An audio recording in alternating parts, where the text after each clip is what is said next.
NEET की परीक्षा रद्द हो जा रही है और सीबीएसई की परीक्षाओं में धांधली हो रही है। आप शब्दों को आप बंद करना चाह रहे हैं कि कोई अपना विरोध प्रदर्शन कर न सके।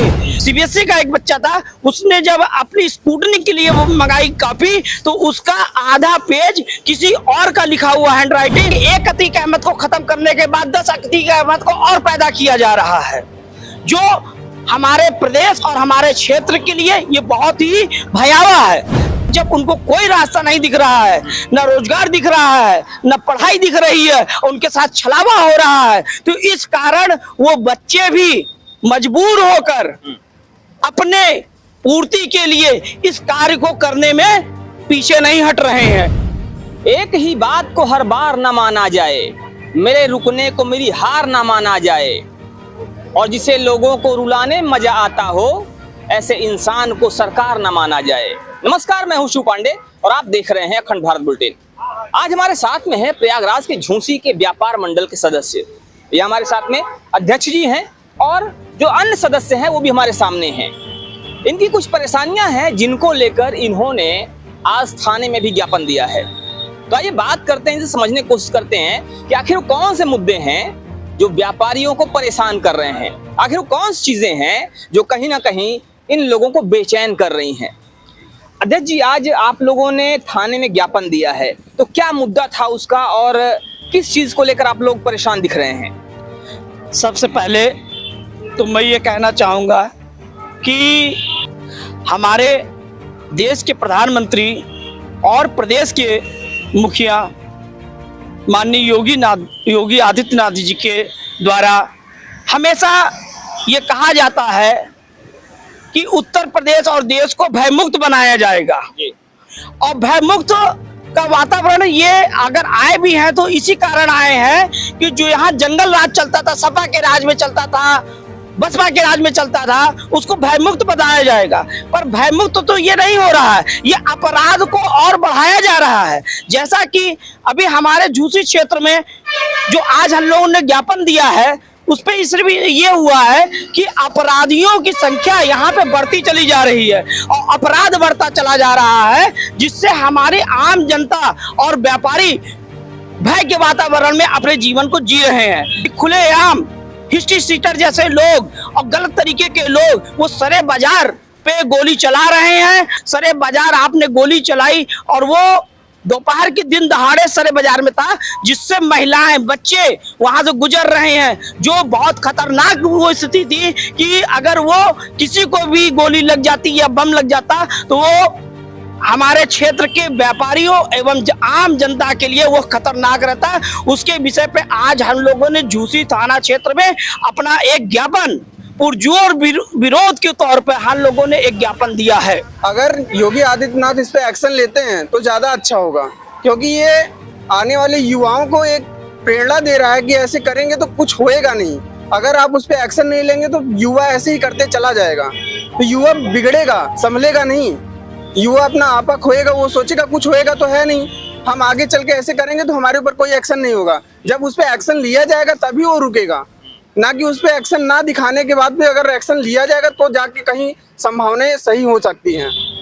तो कहा यह जा रहा है कि इस तरह की घटनाएं कहीं ना कहीं युवाओं को प्रेरित कर रही हैं कि ऐसी घटनाओं को अंजाम दे सकते हैं, और कारण है कि जब ऐसी घटनाओं पर समुचित कार्रवाई नहीं होगी, उचित कार्रवाई नहीं होगी, तो कहीं ना कहीं लोगों का हौसला बढ़ेगा और वो ऐसी घटनाओं को आगे भी हम अंजाम देंगे। क्या कहना है आपका? ये जो घटनाओं की बात की जा रही है, ये घटनाएं क्या चूंकि योगी आदित्यनाथ जी के आने के बाद से कम हुई है या पहले से ज्यादा बढ़ी है? हमको तो ये लगता है कि यहाँ पर योगी आदित्यनाथ जी ने, जब हमारे यहाँ का एक माफिया कहा जाता था अतीक अहमद को, तो अतीक अहमद की जिस समय हत्या हुई है, तो अब हमको ये लग रहा है कि एक अतीक अहमद को खत्म करने के बाद 10 अतीक अहमद को और पैदा किया जा रहा है, जो हमारे प्रदेश और हमारे क्षेत्र के लिए ये बहुत ही भयावह है। जिससे अब हमारे जो युवा वर्ग के अभी जैसे एक आप बड़ा आरोप लगा रहे हैं कि एक अतीक अहमद को मारा गया है, खत्म किया गया है और बहुत सारे अतीक अहमद पैदा किए जा रहे हैं। लेकिन योगी जी कहना है कि हमने जो जितने भी माफिया थे हमने राज्य को माफिया मुक्त कर दिया है। नहीं, माफिया मुक्त तो नहीं हुआ है, वो एक जाति धर्म को देख के सिर्फ माफिया मुक्त हुआ है। नहीं तो माफिया मुक्त अगर ऐसा रहता तो इस तरह के सरे बाजार गोलियां ना चलती और इस तरह के सरे बाजार ये इस तरह की आपराधिक घटनाएं ना होती। अगर माफिया मुक्त होता, ये हमको तो वो लग रहा है कि जो पहले थी उसी की पुनरावृत्ति हो रही है और अधिक घटनाओं के साथ हो रही है, जो होना नहीं चाहिए। तो आपको क्या लगता है कि जो व्यापारी पहले से कुछ सुकून महसूस कर रहा है, वही स्थिति बनी हुई है अभी भी? अभी तो वैसे ही बनी हुई है सर। स्थिति में कोई परिवर्तन नहीं है? नहीं, परिवर्तन है जी, परिवर्तन है। तो यहाँ पर लोगों की अपनी अपनी राय है और लोग अपने अपने ढंग से बातें कर रहे हैं। आपका क्या कहना है जिस तरह की ये बातें की जा रही हैं, जो चूंकि बताया जा रहा है कि जो गोलियां चल रही हैं, जिस तरह का माहौल क्रिएट किया जा रहा है, व्यापारी की सुरक्षा को लेकर क्या कहेंगे आप? सर, व्यापारी की सुरक्षा है, बट लेकिन जो यहाँ अभी छोटे छोटे जो अब बन रहे हैं अपराधी, उन पे लगाम लगाना बहुत जरूरी है।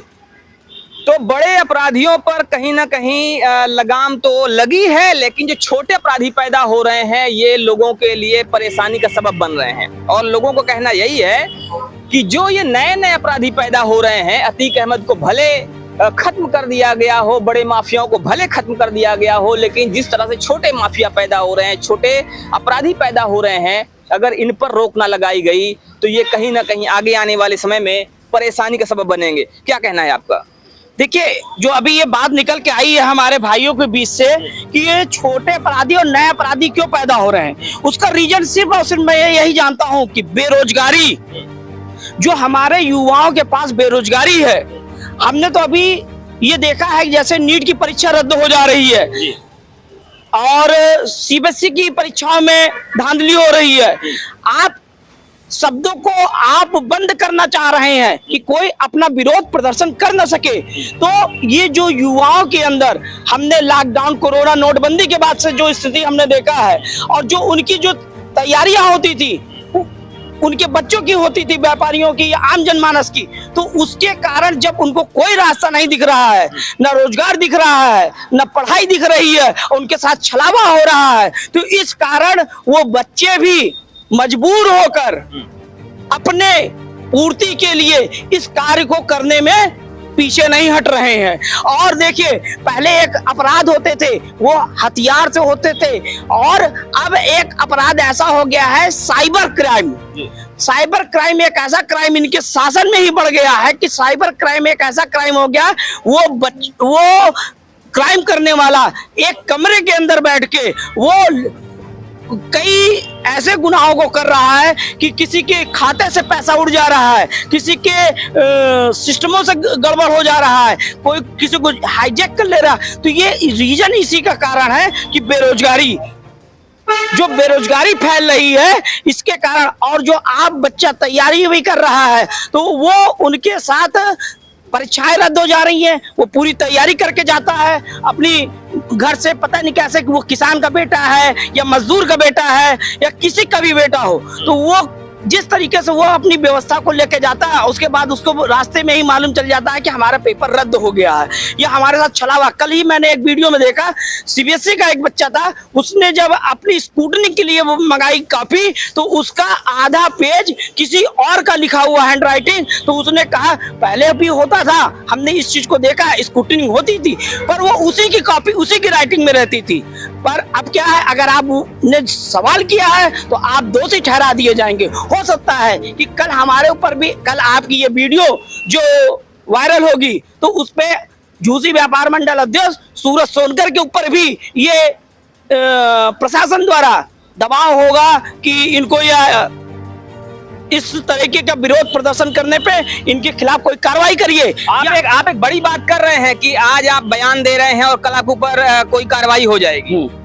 ये इसलिए क्योंकि इस शासन में एक ये शब्द कहा गया है कि अगर हमारे खिलाफ अगर आप बोलेंगे, जैसे अभी नीट में परीक्षा में बच्चों ने विरोध किया तो उनके खिलाफ कार्रवाई हुई, उनको आतंकवादी ठहरा दिया गया। सिर्फ धार्मिक रूप से उनको धार्मिक नहीं, हमारे लिए हमारा धर्म भी और अगले का धर्म सब मेरे लिए बराबर है, क्योंकि जब मेरे घर में यश होगा तो अगले के घर में भी यश होगा, और जब मेरे घर में खुशी होगी तो अगले के घर में खुशी होगी। तो मेरी इसी भावना से कि जो लोगों के अंदर ये हो रही है कि धार्मिक रूप से नहीं, धर्म से देश नहीं चलता है, देश चलता है रोजगार से, व्यापार से। बच्चों की अच्छी जो तैयारी है उनको व्यवस्था मिलनी चाहिए, अपराध मुक्त शासन होने चाहिए, इससे देश चलता है। ऐसा नहीं कि आप कोई फैक्ट्री नहीं लगाएं, सिर्फ आप जैसे आप लोगों की मीडिया द्वारा सिर्फ मीडिया में दिखा दिया जाता है, पर रोड के धरातल पे जाइए। अभी कुछ दिन पहले अभी मुझको सुनने में हमीरपुर में पुल बन रहा था और वो बनते बनते ही धराशायी हो गया, जिसमें 6 लोगों की जान चली गई। ऐसा क्यों?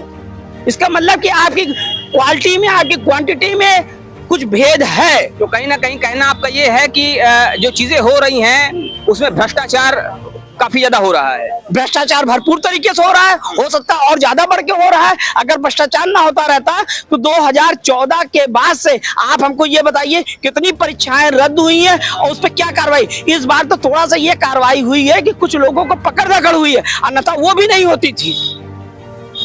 कौन जिम्मेदार है इसके पीछे? जो पेपर लीक हो रहे हैं, जिस तरह से ये धांधली हो रही है, इसके पीछे जिम्मेदार किसको मानते हैं आप? इसके पीछे जिम्मेदार सबसे पहले हम प्रशासन को मानते हैं कि प्रशासन क्यों ऐसे लोगों को उस टीम में बैठाया हुआ है जो पेपर बनाते हैं या पेपर पहुंचाते हैं, जिनको एक सिस्टम दिया गया है, वो वहां से लीक हो जाता है। हमारे बीच में युवा भी हैं, इनसे बात करते हैं पेपर लीक को लेकर, क्योंकि पेपर लीक एक ऐसी समस्या है जो पूरे देश में ज्वलंत मुद्दा बना हुआ है। एक युवा के तौर पर अगर आपसे बात की जाए, पेपर लीक कितनी बड़ी समस्या मानते हैं आप? मैं पेपर लीक को बहुत बड़ी समस्या मानता हूँ। माननीय योगी नाथ जी से ये मेरा कहना है कि ये जो स्कैम चल रहा है आम जानस के लिए बहुत ही खतरनाक हो सकता है, क्योंकि कोई बच्चा घर से मतलब वो किस स्थिति में पेपर देने निकलता है, कैसी स्थिति में माँ बाप कैसे हैं, किस पोजीशन से वो आता है, क्या क्या संघर्ष करता है, तब जाके वो पेपर के लिए आता है। वो उसकी ख्वाहिश रहती है कि मैं ये जॉब करूं, ये चीज करूं, हर चीज के लिए वो अवेलेबल नहीं हो पाता है। तो ये योगी नाथ जी से ये ख्वाहिश है कि इस चीज पे वो प्रशासन को जोर दे, समझाए, मतलब उनको एक राह दिखाए कि ऐसा ना हो तो ज्यादा बेटर होगा। तो योगी आदित्यनाथ जी इस बात पर ध्यान दें कि जो चीजें हो रही हैं, जो ये कमियां हैं, ये कमियां दूर हों, लोगों की जो परेशानियां हैं, लोगों की परेशानियां दूर हों और आम जनमानस सुकून की सांस ले पाए, आम जनमानस अच्छा महसूस कर पाए और फिर से एक बार सुशासन की बात हो पाए।